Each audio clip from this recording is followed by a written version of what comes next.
Greetings, allies. It is Monday, June 7th, and here is your E3 week. Cup of Jones. Woo! It's about as woo as I can muster. That's all the woo for today, even though it is E3. Hi, everybody. I was up late last night. I was working on this Cup of Jones. I was working on the showcase, which is today at 2 p.m. And I was working with... I don't want to show too many of these wonderful creatures. Puppets. Like all weekend.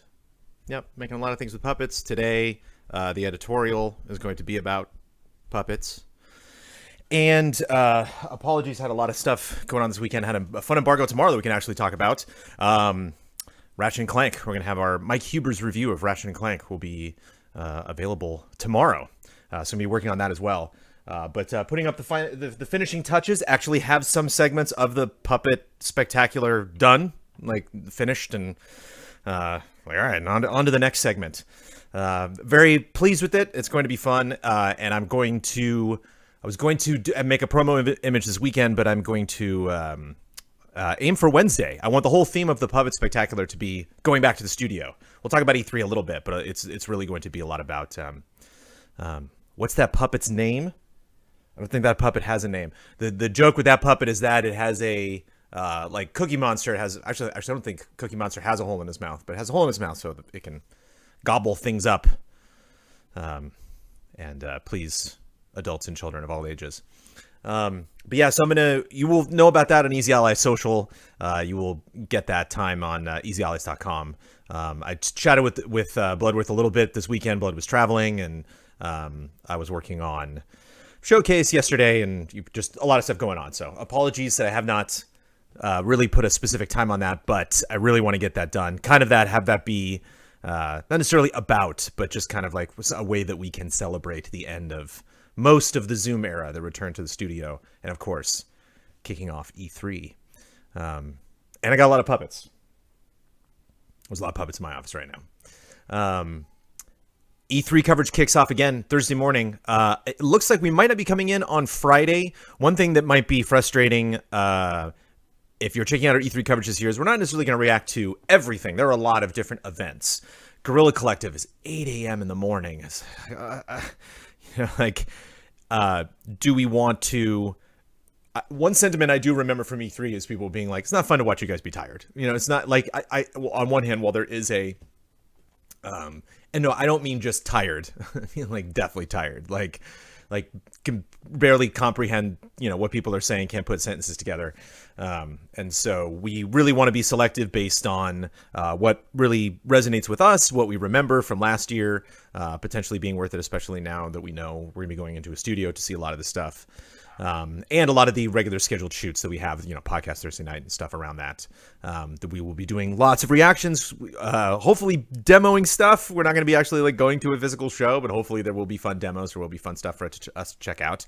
I have checked out fun things that will manifest themselves throughout the week that I will be able to provide a little bit more context on. You've already seen, checked out an MMO called Palia, which is funny to me. I wanted to make the joke while I was at the preview event, and I'm just like, no, I don't want to stress them out.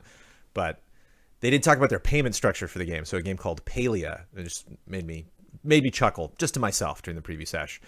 Community Showcase today at 2 p.m. Pacific time with Brad Ellis. Forgot to put the guidelines on the post. Apologies. I was focused on getting it up as early as possible. Some people said the showcase post went up a little bit too late last time. So that was my focus. I was a little bit too rushed and did not include the guidelines. Apologies. Some people were confused about when the deadline was. I know Ian Alexander was confused. Just didn't know because I didn't put up the guidelines. But Ian, I did get your post, so you've made it into the showcase. Isla did a 4-hour AMA in the studio with the AC not working. We have people that are going to be on that this week. Hopefully, we'll get that fixed. We have had just off and on issues with the AC in the past. I did, have been in the studio several times during this break.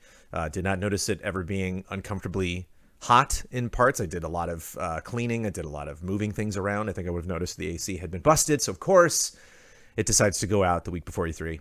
But hopefully we will fix that. Huber was not happy to hear that the AC was not working. Ben finished his review of SMT3 Nocturne HD Remaster. And just want to let you know for E3 this week, I know we have kind of, since Easy Allies, we've tried to up-res our E3 coverage as much as we could while we were in the garage, and then getting into the studio, having custom graphics for the show, and having a lot of back-end online stuff that made a lot of that stuff work, so we could have new tickers and have new information pop up on the screen, and update lower thirds in real time, and have a lot of that stuff be very fluid and just kind of take care of itself. Have a database that essentially runs the whole thing. We are lucky to get back in the studio. This is not necessarily our plans for this year. We might be repurposing some of our old E3 graphics, but we're just going to be stoked to have a roof over our heads and be able to use the office that we have been paying for a long time. So, yeah, the AC should have had a nice long rest. Well, I mean, we have equipment in there, so we don't just want to like turn everything off. So like it was, going off and on throughout the year. Just wasn't like being cranked the whole time. It just, if that stuff is left unchecked. Sometimes that stuff can build up. We use the AC and the heating units for the entire building, so it's also not just us. It is other people in the building. I'm not going to rattle off everything else that's going on in that building. And as I mentioned, today's editorial is about puppets and green screens. I don't have a huge organizational list of things I'm going to say in that editorial. I'm just going to kind of ramble because I've been working with puppets a lot lately, so hopefully I can just do that off the top of my head. Let's take a look at the schedule really quick. Again, I'm going to add, you'll notice maybe potentially a new font. Look at that. Blood's trying out new fonts. Some people were complaining potentially of the legibility of the other one. I should have put the other one on there so we can maybe go back and forth and take a look at them. So this is a new age, just like many things that are changing. It might be difficult to keep up with all of those things. E3, obviously, we're going to know about a lot of games that exist by this time next week that we didn't know existed before. And now new fonts in the schedule. I know it's a lot. Cup of Jones happening right now. Showcase happening later today. Minigame Champions rolling on and on. Season 2. Chivalry 2 will be our group stream tomorrow night.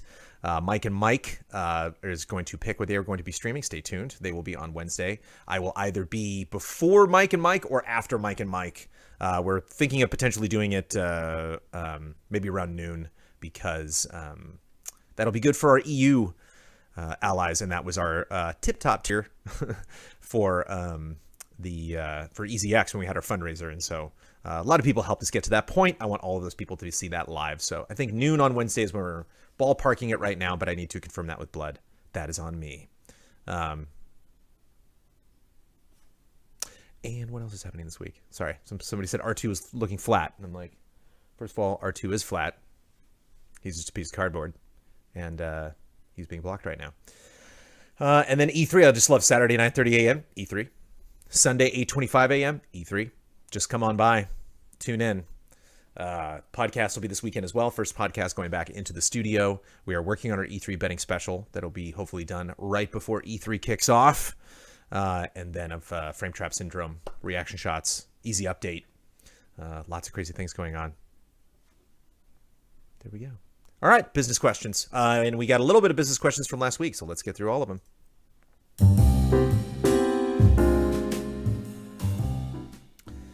Edgar M. Hernandez. If I want to help you create a show or pay to create a show, basically produce, who do I talk to? It can also be on Easy Allies Plays YouTube account, so it does not hurt your views. Hurting view. There are many ways to hurt views of a video. Thank you for your patronage. Thank you for your shout out. Thank you for your support, Edgar. This is a tricky question because we certainly don't want to, like, paying for shows isn't a thing in our community. We don't want I mean, it is. I say that jokingly. I say that there's like a light bulb going off in my head. Like, obviously it very much is. Like, you are paying for certain tiers. Like, you pay for the podcast early. You get the podcast early. Yeah, we've had lots of big financial supporters of Easy Allies, and there's never been a situation of, if I give you this much money, then you will do this show. Not because that is a guideline that we set up specifically on our Patreon, but because I, as a patron, thought up a show. That said, this is the place.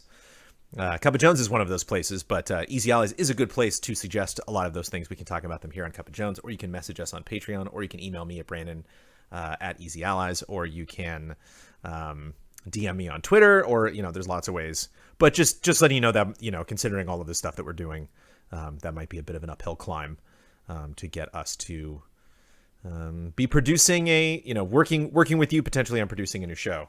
There are lots of different people we could work on to produce shows, but it never hurts to begin that conversation. I love talking about and stealing ideas. I mean, collaborating with people on potential ideas that they might have. Brandon K. Gann, for major games that both warrant spoiler modes and have had reactions from EZA, do you think it would be beneficial to go back and pull from previous content EZA has done as a means to add more in-depth discussion? So,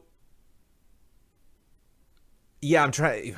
This is one of those where I did, because this is from last week, Brandon K. Gann, and I know you wrote the whole thing, so I'm not sure if you're talking about expanding spoiler modes. Yes, this is something that our community tends to do much faster than we can because we don't spend a lot of time rewatching a lot of the stuff that we've produced. We're kind of more focused on, producing the news things. So a lot of that stuff can get forgotten.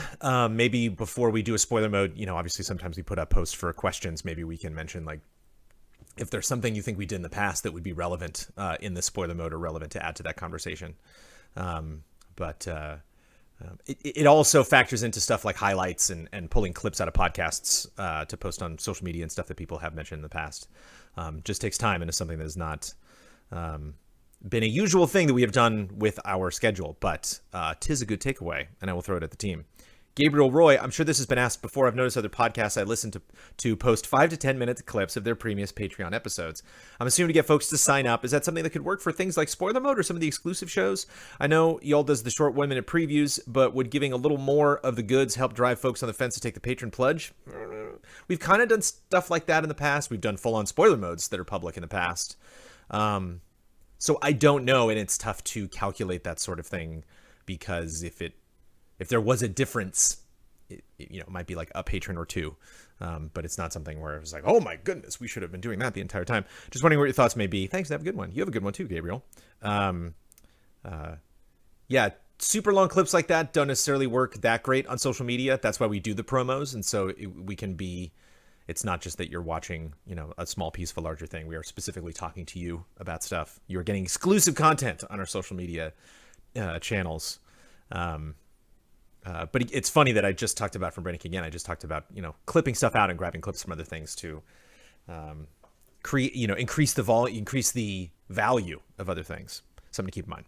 Corrigal, I have several questions revolving around Mr. Ziryanov's chastisement of the team's lack of punctuality regarding submission posts. Yeah, I said it. Corrigal. Mr. Ziryanov was right. We are a little bit late. I have passed on information to the team, and I will keep up on that to make sure that stuff is done. Can't speak for things like Fast and Loose. It's just kind of built into the whole nature of the show. But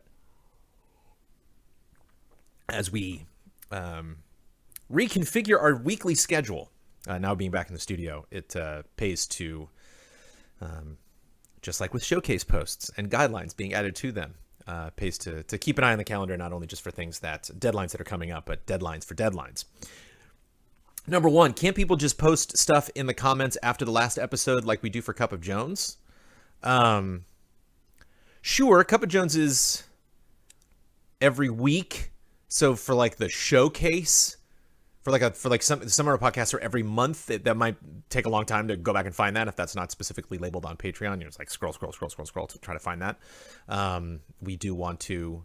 Granted, there are things that our community asks for, convenience. One of them I will say no to. I know is coming up later in the episode, but that would be a little bit messy. But we can keep that in mind. I just know for the monthly things it would take a while if they're not specifically labeled in our tabs.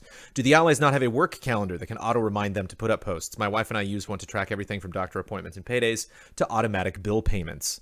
I have notices telling me about things all over the place. Yes, it's just a question of, when we get that notice, what are we doing at the time? Are we at our desk that we can go do something, or are we right in the middle of a shoot at the time and then maybe forget or have to work on something else when that is done? But yeah, that happened a while for the podcast, where people said, like, you should have a giant big list, and it's like there's so many steps with the podcast, and it's so tiring that, like, doing the podcast like I'm baking a cake every single week, I will pass out. I will be very tired. Like, I need to just kind of have a free form schedule with how to do that stuff. But I know that obviously, going by the letter means you'll make less mistakes. Is there a system in Patreon that can do the same thing? Auto post every 2 weeks for submissions? Sure. It's just also nice to have the post be relevant, have the post be aware, not just like a robot showing up like ready for posts, but like you can tell the producer of the show, you can tell for things like reaction shots, like Patreon would know what the theme of the episode is going to be. And so sometimes there's a lot of information that needs to be specified for those particular posts, like guidelines for the showcase. A running theme. Have the allies considered petitioning Patreon? Man, we have petitioned. Oh boy. We have petitioned Patreon on many things. Consider not deleting comments, Patreon. To create something to that effect, have the allies considered getting their own domain name so they can create unique email addresses? We do. For show-specific emails. Sure, we didn't want to rock the boat. We could. I think we started rolling out the official email addresses like the day, if not the day after that Ben set up that email for Frame Trap. We just didn't want to rock the boat because that was the way Ben decided to do feedback on his show. And so we have talked about potentially transitioning the Frame Trap email to Patreon posts. Ben has not made the jump on that one, and it's ultimately his call because it's his show. Paul Pierce 4, the fourth Paul Pierce 4. It's Roman numerals too, so it's just Paul Pierce 4. Paul Pierce episode 4. Have you been looking into getting the verified checkmark on your YouTube channel? I've heard having one makes you more likely to be put in the recommended section and get more views in general. I think there might be something we have to turn on, like two-factor authentication, or there's something that's difficult as a group that we would have to do. Show specific emails and extra users and extra money on the domain, and there's not particularly a need for it. Oh, show specific emails are extra users and extra money on the domain. Correct. Yeah. So we don't necessarily want to spend stuff. I know we just kind of cut back on our email addresses because Google changed their payment structure, how all of those payment plans are set up. So we had to be like, do we really need this email? Yes, and Blood might have to remind me there's something about that check mark. Or we potentially have like reached out to the verified crew and it just didn't work out. I remember that had come up before and there was something where I was like, that would be great if it happened, but RF Switch. Okay, sorry time for everyone's ill-tempered, overprotective trans woman to give you an idea in regards to the wonderful Isla Hink. I stole it from Patrick Rothfuss, author of the King Killer Chronicles, as well as a well-known streamer, who I have met. Hung out and drank some chartreuse at Comic-Con with Patrick Rothfuss. Bumped into him 2 months later and asked him if he remembered it. He did not. He has a misgender jar. It's like a swear jar, but it's for time he may misgender or misname a trans person, and eventually he gives the money from the full jar to a transgender support nonprofit. I feel it's a good idea for all of you, considering that mistakes do happen, and it can be something good in the process. Thanks you all for being so respectful and overjoyed for Isla, as we all are. Also love and respect. I'll bring that up for the studio. That's obviously on Isla. I don't know how much attention. We were verified on YouTube before we switched over to a brand account, and that wiped out the checkmark as well as past comments. I don't get it. That's right. Yeah. Something worked strangely on YouTube? What? Brink again. When was the tipping point to fully commit to the return to the studio and the decision was finalized? Like mid-May?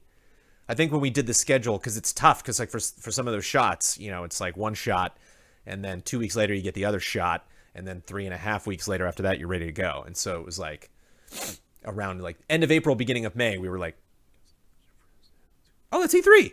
We're like, how did that work out? And it was difficult because we didn't want to nag, the other allies. We wanted to be like, did you get your shot yet? And I'd be like, hey, I have health concerns. Hey, I'm allergic to something. Hey, I'm, potentially have issues with my family. That's also, we're getting that together. Who knows? Like that's such a personal thing that we didn't want to crack the whip. Obviously that was something that we were like looking with intent to make sure that we got all of that cleared up. And obviously all of us are very excited about getting back in the studio, but, so worked out. Katie Garza, longtime listener, first-time poster. You're not the only one in this episode. My question is in regards to merch. I love the Pride shirt you were wearing on last week's Cup of Jones. I know these used to be available to purchase on the old site, on the old merch sales. When will there ever be Pride EZA merch available for purchase on the Rooster Teeth site? We are updating merch. We are coming up with new, the merch that you saw previously from Rooster Teeth. That was, a back and forth approval process for a while. We are in that approval process now for some fun new merch. Is not Pride themed, but that is a good call that with the old shirt going away. Thank you for noticing. Sometimes I don't think that stuff's gonna show up. Got my Space Cowboy shirt on today. Actually, the shirt I was wearing when Milo was born. It's kind of the thing you notice when you're in the hospital, and I look down at my shirt. I'm like, oh, this is the shirt. Yep. Always going to remember this was the shirt. But yes, we should get some inclusivity going there among that merch. But hopefully some fun merch things this summer. Mr. Moo, great to hear all the updates and your perspective on the return to the office. Personally, I'm looking forward to seeing the allies together and in the studio. And for what it's worth, I would encourage you and the other allies to produce content from the stream and be in the studio as much as possible. I understand that you strike the correct work-life balance for all, but I believe this is where your best content is made, as well as something that gives you a competitive edge over the other content creators. I would say a creative edge. I would say a value edge. Competition is an interesting thing when it comes to people looking at you in a studio and caring or not. There's nothing quite like the chemistry of the allies together in the same room, I agree, regardless of the setup and subject. This may be more of a question for Isla, but is there a plan for Fiasconauts to return? It is not in the schedule right now. So if something like that happens, it will be pretty random. It will not be something we'll be ramping up to. That will be something that we've maybe just had time to do, or maybe Isla will want to take a break from Fast and Loose. Maybe a really good fan-written Fiasconauts. I don't want everybody to write in fan Fiasconauts and have this not do them. But there, could be a lot of different factors. It's just something we definitely wanted to take a break from. Sage Mode Q, I know you probably got a lot on your plate right now, especially with the return to the studio in E3, but any updates on the Puppet Spectacular? Yes, I'm doing an editorial on it today, and you will get that this week. Alexander, hopefully Wednesday at noon. Alexander Zirianov, maybe this isn't an appropriate question for Cup of Jones. All right. And if so, feel free to ignore it. How can I? But there's one thing I'm not quite understanding. You recently mentioned that driving to the studio from your new home will take a lot of your time because of LA's traffic. But if wasting time in traffic is an issue, why don't you just use public transport? I did some Googling, and it seems like public transport in Los Angeles is good. There are modern buses, light rail, and subway systems which use dedicated lanes to bypass traffic jams. Did I get the wrong impression, or is there another reason you're not using the option that is faster during busy hours? Update. No need to answer this one. I will. Not to put you in your place, Zirianov, but just... I think it's a good thing to talk about. Unless you want to. Multiple patrons already informed me that I got the wrong impression and that public transport in the U.S. is not a viable option. Sorry to hear that. Public transport in the U.S. is viable depending on what city you're in and where you are going. Los Angeles is a big city. And for those of you that have never been to Los Angeles, what I mean by big is big surface area. Largest open world you've ever seen in your entire life in a video game. If you played GTA 5 and you're like, neat, Los Angeles, that's 8% of the size of just the county of Los Angeles. That's not to mention Ventura, Pasadena, Hollywood, the Valley, Huntington Beach, a lot of the stuff south of LA that's still kind of considered LA. From the beach to Anaheim, it is just buildings. Building. It's just nonstop. Property. It's just a lot of concrete. You look out, and that's the thing about LA that separates it is what is called Los Angeles County is one thing. What people just kind of generally consider LA is much bigger than that. And so while there is, particularly around Santa Monica, which was somewhat near where I used to live, really good public transport. There's really good bus line, the Blue Line. There was really good. They've added a rail line that goes from the beach to downtown. You can actually see it conceptualized in Her with Joaquin Phoenix. He rides it and it wasn't finished yet. So it's kind of cool that via special effects and clever editing, they made it look like it was done. And so again, if you're downtown and you want to go to the beach, there's an awesome rail line you can take and you'll be there in 30 minutes.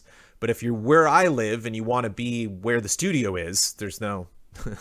if I took a bus, it would take, much longer because I have to wait for the bus, and the bus, would have some issues getting on and off freeways and stuff like that.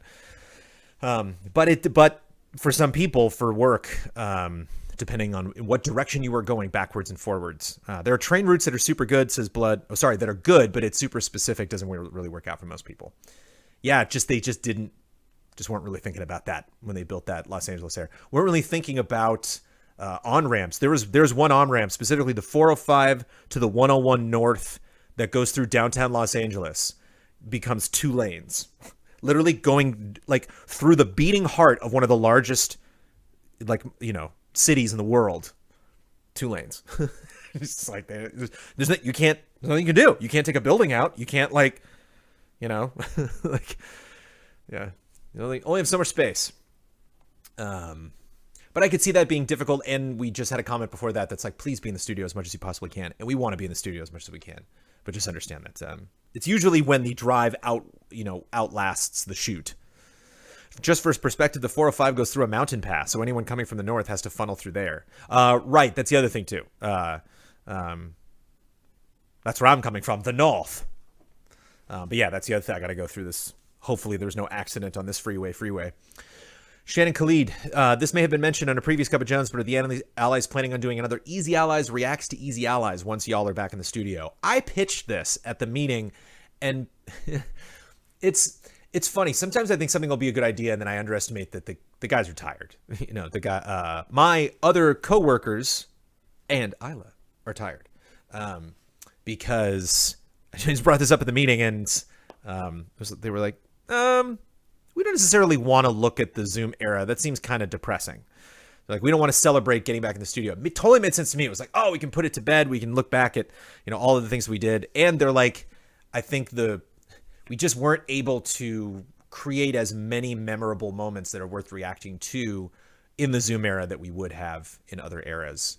It might be something that we miss doing. It might be something that seems like it makes much more sense after a week or two back in the studio. But it was like, I brought that up, and the Allies were like, no. It's like, but we got, we should do it. And I think it was Bloodworth. It was like, we don't have to do it. Like, we did it, like, it's not something we said would be annual. It's something we said would be fun to do again. But, yeah, little fatigue set in when I brought that up, but maybe we'll do it again in the future. Austin Brackeen, will the AC be fixed in time for E3? Let's just think about it. Let's just meditate for a moment on the AC being fixed, please.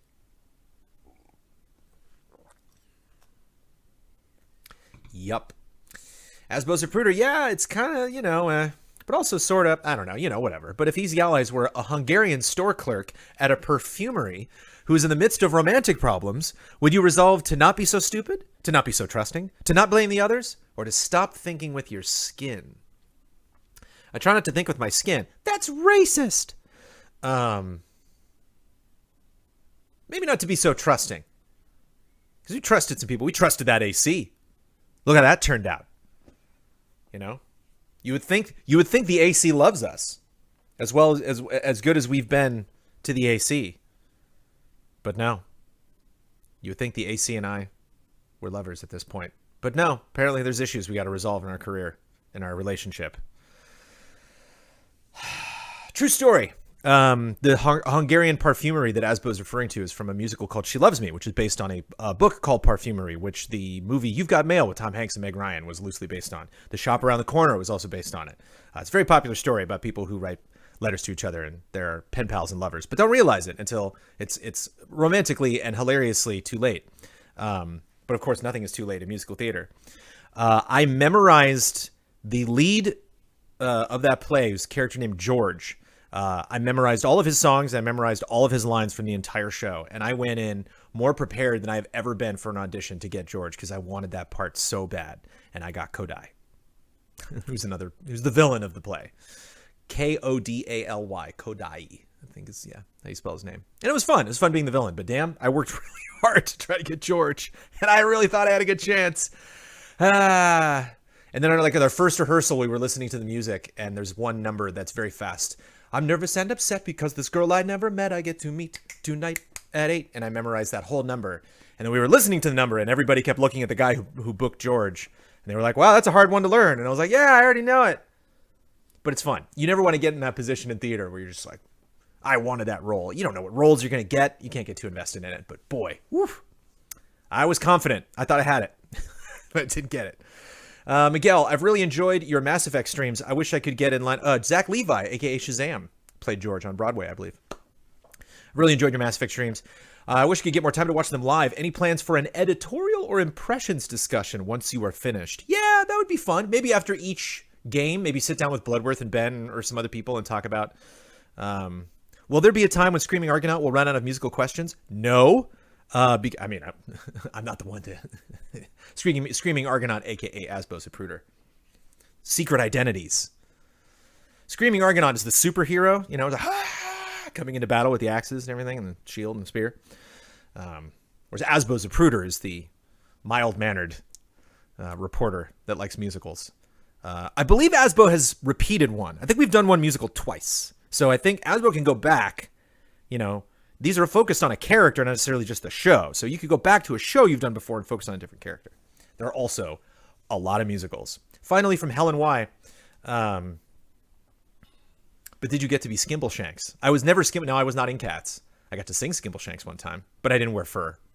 Helen Y. Is there a page on your website with a list of all the Easy A sponsor links? I decided to sign up for HelloFresh and remember they were a sponsor a month or two ago, but I couldn't find anything on your website.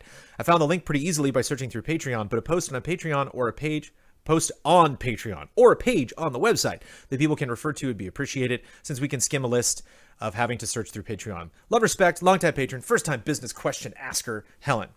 There's a trick to that, Helen, and that sponsors are weird.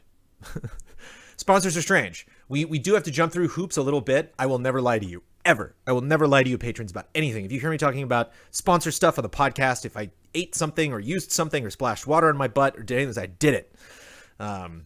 Because we don't have to do it. Like, if a sponsor reaches out to us and they're like, hey, would you want to tell your podcast listeners to eat boogers? And we're like, we don't want to do that. You don't have to do it. So all those sponsors that you're hearing, you know, we went through an initial discovery and selection phase. But at the same time, we have had sponsors reach out and they're like, we would like to get a little more traction on your podcast. And we're like, okay, sorry. You know, our community just doesn't like your product. I don't know what to tell you. Like, there's no other way we can repackage it. We've done the best we can. And it is really just a one podcast deal. So if we took that link and put it on the website or put it on a Patreon page, that would be an added bonus on top of reading it because it's all money changing hands. So if there's a place where we are continuing to promote them outside of the podcast where we originally agreed to, you gotta pay us for that, man. You know, it's like you gotta. It's not in the fine print. And although it might seem completely bizarre, some sponsors might not be cool with that. Some sponsors, because the ad read might only be for like a week. You know, I know there was one that was like, this code's only gonna be up for 3 days, and so some of them they go through. I mean, you've seen this with commercials where they will ditch. You know, Progressives had Flow for 40 years, but like one day, you know, Flow's not gonna be a Progressive anymore, and they're gonna move on to another thing. Amanda had that happen when she was doing ads for Chevrolet. They were just like, all right, so much for that campaign. And so they might change a campaign. They might change their messaging. And here we are with this old link, you know, on an old page or something. So a lot of times those are good for a week. You know, sometimes you hear that stuff come up and it's the same ad read every time. But some of that stuff. And it would be too much work to try to parse all of that stuff and make everybody happy. And you said you found the link pretty easily through Patreon. I feel bad because I would want to create the service to be good to our patrons, but at the same time, I would be being a little too good to the sponsors. Easy sponsors. I'm not sure if you deserve a whole page with links to all of those things. They still have Flow. I just say, yeah, someday they're going to get rid of Flow. Flow is, I see Progressive on Twitter more than any other ad. I see Progressive like every single time I boot up Twitter. Progressive they're pushing Twitter hard. Let's do an editorial. I got to get set up. Okay, here we go. All right, hold on, let me press the button. Okay, ready? Here we go.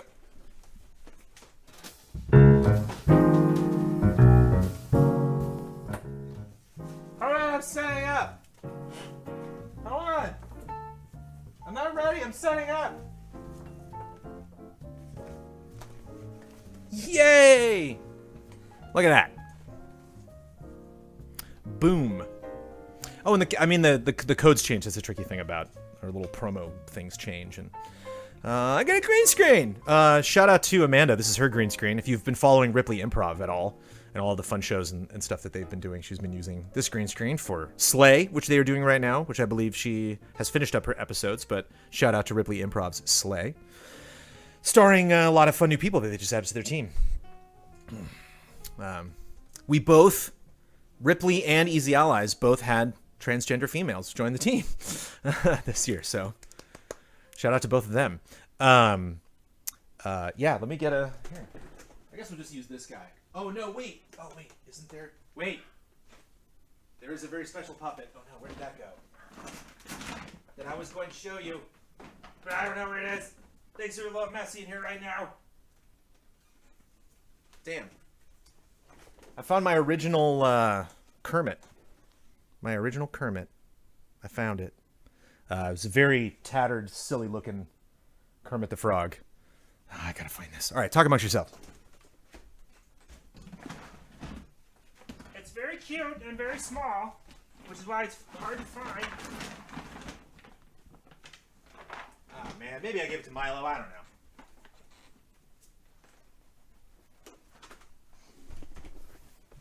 It's somewhere. I don't know. So yeah, I've been working with puppets over the weekend. It's fun to do stuff on a green screen. I just want to talk about my process of how the Puppet Spectacular is coming together. It will be live on Twitch. There will be live components to it. You will get to talk to Mikey here. Mikey, how you doing, everybody? Mikey will do a little intro and answer some questions from chat. All right, thanks for coming by.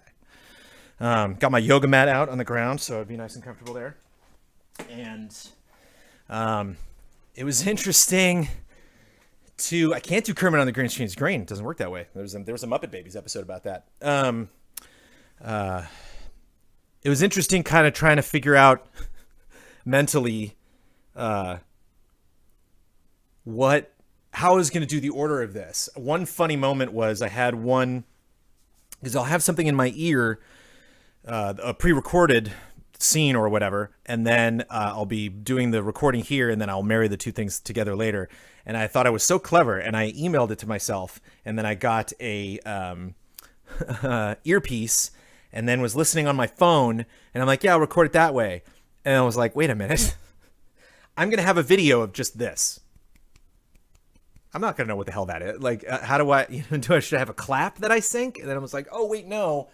I can just play that audio on my desktop, have my headphones, my wireless headphones on my PC, and then XSplit, when it's recording the video, can pick that audio up, and then that'll be married to it, and then I'll know what's what. Okay. So I did it that way. But basically, I will write a scene. I will write a conversation between myself and a puppet or two puppets. And then I will go into the booth and do that. Amanda will be supplying a little bit of VO for this segment. My brother will be supplying a little bit of VO. My brother will be helping me actually in person. My brother actually is a accomplished puppeteer. My brother's actually working on a pilot for a series right now, doing puppets. My brother does a lot of theater, does a lot of stage combat, does a lot of Shakespeare, does a lot of voiceover, dubbing, and puppet work, teaches kids, does a lot of puppet classes with kids. So a lot of these puppets I stole from my brother. I drove over to his house and broke these things out and just giggled as we were cracking up. But people keep mentioning buttons. The word buttons keeps coming up in chat. I don't know why. I'm just wearing a t-shirt. I don't have buttons on today. And then you got to light it in front of the green screen, which is tricky. I have one part that I'm gonna have to reshoot where I thought I wanted the scene to be a little bit darker, so I had like less light on the green screen, and that looked terrible in Premiere, so I'm gonna have to reshoot that. And then I do stuff in post, so if you see two characters talking to each other, most likely they are actually not together on screen. They are I'm compositing all of that together via green screen. Thank you for your patience with the Puppet Spectacular. It's been interesting trying to cast everybody, because I didn't want to repeat puppets. I don't want you, I can't imagine the disappointment of people watching the Puppet Spectacular and being like, we've seen that puppet already. I'm going to try to get screen time for every single one of these weirdos. There's a couple of puppets that didn't make the cut. Here, let me show. I'll show you the one that I know you're going to feel so sad. So you can be like, this dude's amazing. You find some place for that. And thematically, it just didn't work. The next time I go to the Renaissance Fair, for sure, I'm taking this guy. Can you just imagine, like me, like walking through the Renaissance Fair? It's like, yes, yes, very good, yes, turkey leg, yeah, turkey leg, very good, yeah. Your cosplay, your Game of Thrones cosplay is on point, sir. Very good, yes. Yeah. But I got a couple of these dudes who wear like different costumes, and so some of them work well. Your shoulder strap's dropping, buddy. Yeah. A little too revealing, what? Yes. Don't want to show that much skin. On Cup of Jones. Hey, everybody.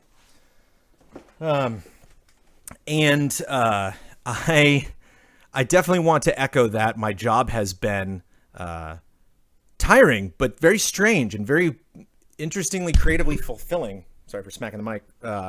In the last couple months, it was neat working on Mindful Games. That was very different from a lot of the other shows that I had produced for Game Trailers and for Easy Allies. And certainly this puppet thing is very different from stuff that I usually produce here at Easy Allies. Jones, my G.I. Joes, Ninja Turtles, and Power Rangers didn't work together, but I made it happen. Okay, Mr. Showtime, you watch the Puppet Spectacular, and you let me know if I'm not exercising some creative variety in that Puppet Spectacular. Trust me, there are other puppets that will be in. There's just the one guy, just the one Victorian guy. I was like, I don't know. I don't know if I can find. Maybe I can take his hat off and put another outfit on him. But Amanda came in saw me a little stressed this weekend trying to put all this stuff together, but she came in my office a couple times and just saw, I wish I could show it to you, but I want to save some of these puppets, and just saw everything laid out and was like, I don't know, this kind of makes sense. I'm kind of this vibe. I think it works. I think it works for you, Jones. And so I am definitely in my element. I'm really enjoying putting a lot of this stuff together, and I'm excited to show you a lot of this stuff. Just got to get the showcase done. Got to get Ratchet review done. Got to get some other people recorded. Bloodworth was traveling this weekend. I got to shoot a little bit with Blood for the puppet show, and then I will get that date to you as soon as possible. And then of course that will be archived as well. But if you check it out live, you can maybe ask Mikey a question, maybe get in that intro and outro of the show, and it should probably be about half an hour, 40 minutes long. That was a lot of fun. Thank you for, as I've mentioned anytime, this Puppet Spectacular. Thank you so much for all of your support, especially during EZX when a lot of this stuff finally came to be. And this will be not only fun to do before we get into the studio, just because it's kind of about that, but a fun thing to knock off what I believe is the final tier, the final thing that you helped us get. And hopefully this can be a celebration of our community. I do poke fun at our community just a little bit, just a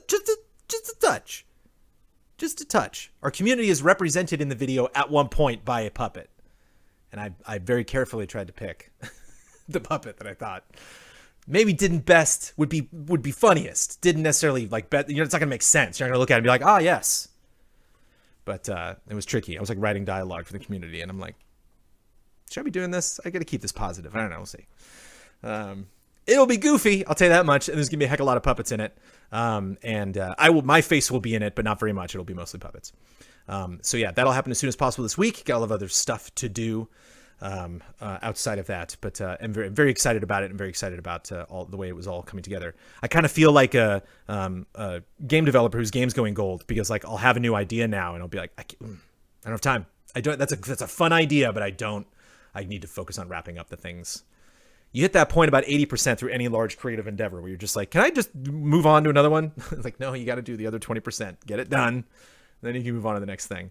A lot of the parts of the puppet show are at that 80% completion level. And I'm like, I just kind of got to push through, get it done. But it's fun. And hopefully a lot of the allies haven't seen a lot of this stuff. And so I'm going to show all of it to Bloodworth so he can, approve and just point out things that I might not have noticed, but hopefully the other allies will appreciate some of the sneaky things that that I've added in there. Hopefully you felt it was worth the effort. It was spooky being at that 30K 25K tier. It's just like, wow, I did not think we were going to get there, and I don't remember if it was 25 or 30K, but won't change it now. The Puppet Spectacular, it is what it is. Thank you for letting me bring puppets into my work. Mindfulness and puppets are two things that are very important to me, and I was able to bring them in to my role at DC Allies in 2021, and I'm extremely grateful. Thank you, everybody. It's E3. Woo! We're streaming some stuff this week, but that's the big deal. It's Thursday morning. We're going to be back in the studio, and then the podcast will be back there. So I got to get all my podcast work done on Wednesday, so I can get up on Thursday, hang out with Milo for a little bit, and then drive to work and get some work done in the studio. And you'll be seeing a ton of us, but Cup of Jones won't be back until next Monday morning, which will be 2 days away from the end of E3. So before E3 begins, let me say, have a wonderful E3 to all of you. I hope you get all of the game announcements that you wanted. I get Mario Golf a couple weeks after E3, so I'm not picky. I'm not choosy. I'm just here for the gaming news, and especially I'm here to go back into the same building as my coworkers and give them all a big firm bear hug and a big wet sloppy kiss. And you're all amazing. I love you. Happy E3.